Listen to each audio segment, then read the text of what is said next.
Tanggal 15 Januari guys, tahun 1947 ya, Los Angeles digemparkan sama penemuan sesosok jasad perempuan muda di sebuah lahan kosong. Nah, orang pertama yang nemuin jasad itu ya awalnya tuh nggak curiga sama sekali ya. Karena dari kejauhan, yang dilihat tuh cuma sesuatu yang berwarna putih tergeletak di rumput. Nah, dia bahkan sempat ngira kalau itu tuh cuma manekin bekas yang dibuang sembarangan. Tapi guys, pas dia makin deket ya, dia langsung sadar kalau itu bukan boneka dan bukan juga manekin. Itu adalah tubuh seorang perempuan. Dan guys, yang bikin siapapun merinding ya, tubuh perempuan itu tuh udah dipotong jadi dua. Wajahnya disayat dari kedua sudut bibir sampai mendekati telinga. Nah, anehnya lagi ya, tubuh itu disusun dengan sangat rapi, seolah-olah orang yang melakukan ini emang sengaja pengen jasad itu cepat ditemuin. Nah, ada lagi yang lebih aneh guys, di sekitar lokasi hampir nggak ada cairan merah sama sekali. Dari situlah polisi mulai yakin kalau perempuan ini kemungkinan besar dihabisi nyawanya di tempat lain, baru setelah itu tubuhnya dibawa dan dibuang ke lokasi tersebut. Perempuan itu bernama Elizabeth Short guys ya, tapi dunia lebih mengenalnya dengan satu nama yang sampai sekarang masih sering dibahas, yaitu Black Dahlia. Nah, kalau ngomongin kasus kriminal yang nggak terpecahkan ya, nama Black Dahlia ini hampir selalu masuk ke dalam daftar teratas. Bahkan setelah lebih dari puluhan tahun, orang masih terus berdebat soal siapa pelaku pembunuhan Elizabeth Short. Nah, dibalik semua misteri ini guys, sebenarnya dia cuma perempuan muda yang datang ke Hollywood dengan satu mimpi yang sangat besar. Elizabeth Short ya lahir pada 29 Juli tahun 1924 di Hyde Park, Massachusetts. Ya itulah pokoknya ya.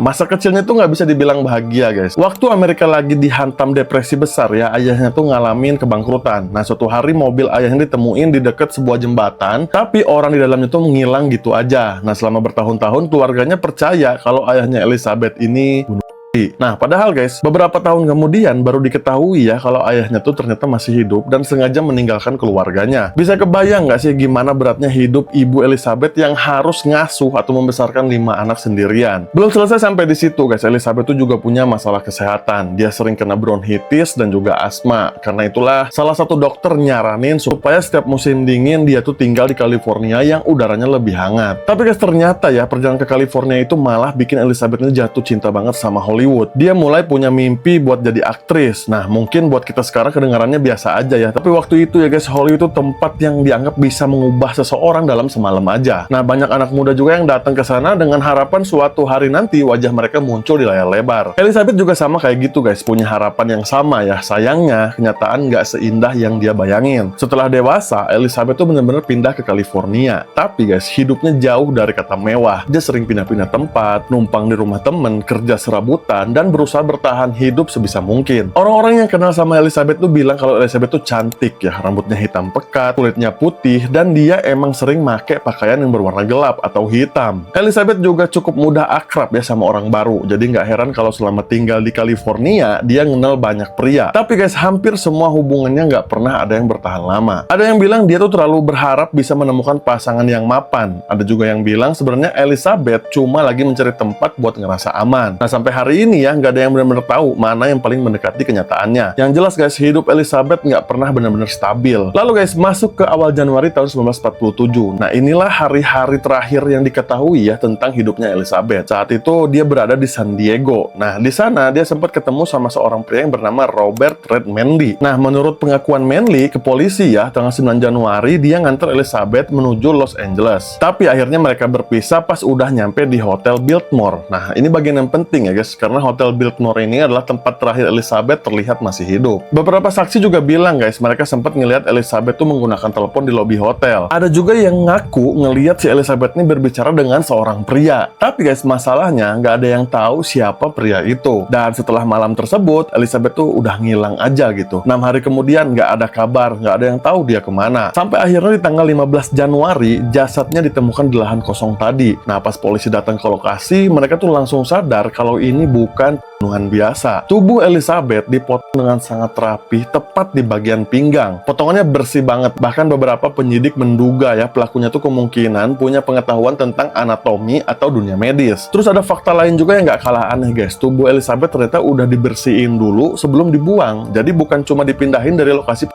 tapi juga dicuci lebih dulu. Nggak heran ya kalau misalnya polisi tuh kesulitan menemukan petunjuk. Hampir nggak ada sidik jari ya, dan cairan merah di lokasi juga nggak ada. Semuanya terasa seperti sudah direncanakan. Nah, yang bikin kasus ini makin horor ya guys adalah posisi jasadnya. Jadi tubuh Elizabeth itu nggak dilempar gitu aja. Dia tuh disusun guys, tangannya berada di atas kepala, kakinya dibuka. Seolah-olah pelakunya ini sengaja pengen orang pertama yang lewat tuh langsung ngelihat jasad itu. Dan itu yang terjadi ya guys, tubuhnya ditemukan sama orang pertama yang lewat ke sana. Gak butuh waktu lama ya guys sampai berita ini memenuhi seluruh Amerika. Jadi media tuh berlomba-lomba memberitakan ya. Nah, disinilah muncul julukan Black Dahlia. Katanya sih nama itu terinspirasi dari film The Blue Dahlia yang waktu itu lagi populer guys. Dan ditambah dengan kebiasaan Elizabeth yang sering pakai pakaian hitam. Jadinya Black Dahlia. Nah, ironisnya ya guys, sejak saat itu orang-orang tuh lebih mengenal julukan Black Dahlia dibanding nama aslinya sendiri. Nah, yang bikin situasi makin kacau, banyak media juga yang nulis cerita-cerita sensasional tentang kehidupannya Elizabeth. Ada yang menggambarkan dia sebagai perempuan liar, ada yang bilang dia pekerja seks, ada juga yang mengaitkannya dengan dunia kriminal. Padahal guys, sampai sekarang ya, banyak peneliti sejarah yang bilang sebagian besar cerita itu nggak pernah benar-benar terbukti. Nah, media saat itu emang lebih memilih menjual cerita yang heboh daripada fakta yang benar-benar ada. Sementara ya guys, polisi tuh udah mulai kewalahan ya, ribuan laporan masuk, ratusan orang diperiksa, bahkan lebih dari 150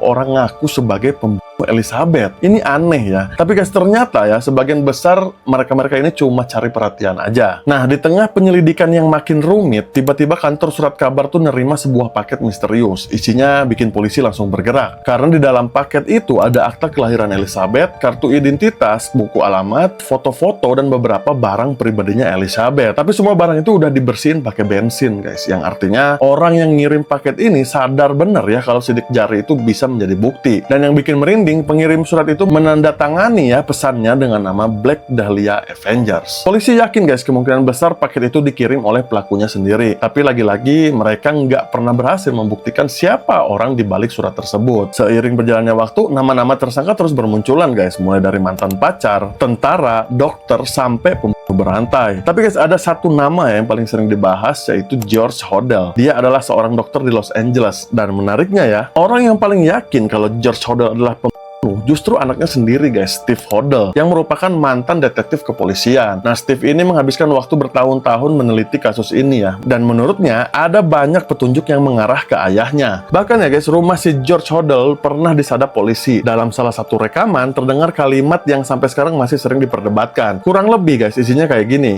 Misalnya, aku emang Black Dahlia, mereka nggak akan bisa membuktikannya sekarang. Dan kalimat itu jelas terdengar mencurigakan. Tapi ya guys, yang namanya penyelidikan kriminal, rasa curiga aja tuh nggak cukup ya. Nggak pernah ada bukti forensik yang benar-benar bisa menghubungkan George Hodel dengan Elizabeth. Makanya guys, sampai hari ini dia juga nggak pernah ditetapkan sebagai pembunuh. Dan itu sebenarnya menggambarkan keseluruhan kasus Black Dahlia. Hampir setiap teori terdengar masuk akal, tapi selalu mentok karena kurang bukti. Sekarang lebih dari 7 dekade udah berlalu. Teknologi DNA yang semakin maju, ilmu forensik juga udah berubah drastis dibanding tahun 1947. Tapi guys, anehnya identitas atau pelaku Elizabeth Short ini masih tetap jadi misteri sampai hari ini. Gak ada satu orang pun yang bisa dipastikan sebagai pelaku. Dan mungkin guys, inilah yang bikin kasus Black Dahlia ini terus dibahas sampai sekarang. Bukan cuma karena kondisi korban yang begitu mengerikan, tapi karena rasanya setiap kali kita ngerasa udah nemuin jawaban, selalu ada satu pertanyaan baru yang muncul. Di balik semua teori, semua spekulasi, dan semua cerita yang berkembang selama puluhan tahun, ada satu hal yang sering dilupakan orang. Elizabeth Short bukan cuma Black Dahlia. Dia adalah seorang perempuan berusia 22 tahun yang datang ke Hollywood membawa mimpi. Dia ingin dikenal sebagai aktris, tapi sayangnya dunia justru mengenalnya karena cara dia meninggal. Dan sampai hari ini,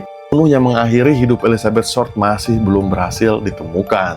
Jadi guys, itu dia salah satu kasus unsolved atau belum terpecahkan bahkan udah puluhan tahun ya, Black Dahlia. Dan menurut kalian gimana? Apakah kasus ini benar-benar sulit dipecahkan atau memang ada konspirasi lain di dalamnya? Tulis di komen guys, kasus atau bahasan apa lagi yang kita bisa bahas di sini. Dan jangan lupa follow biar kita nantinya sering ketemu. Aku Amar, see you on the next guys. Ciao.